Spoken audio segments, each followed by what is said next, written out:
calculate the mean of each data set. So ang lesson na ito ay para talaga next week about the measures of central tendency. So ngayon ay mag-advance na tayo. So mean muna yung isusolve natin. No? So meron tayo 4, 5, 2, 1. So para makuha yung mean, i-add natin lahat ito. So ito, add natin. So 4 plus 5 plus 2 plus 1.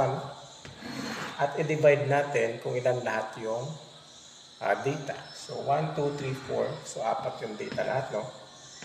And then, so 4 plus 5 plus 2 plus 1, 12 yun. 12 over 4. So 12 divided by 4 equals 3. So yung mean number 1 ay 3.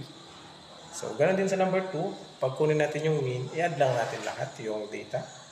So 7 plus 4 plus 6 plus 8 plus 5 plus 6. At i-divide natin kung ilan lahat yung data. So 1, 2, 3, 4, 5, 6. So meron tayong 6 na data.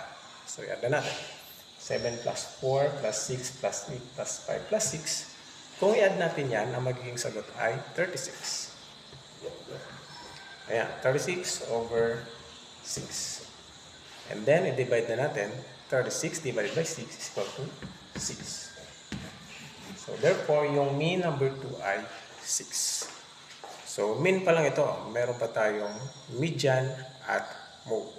So, para sa mean, i-add lang lahat ng data. And then, i-divide sa number of data. So, kagaya nito, no?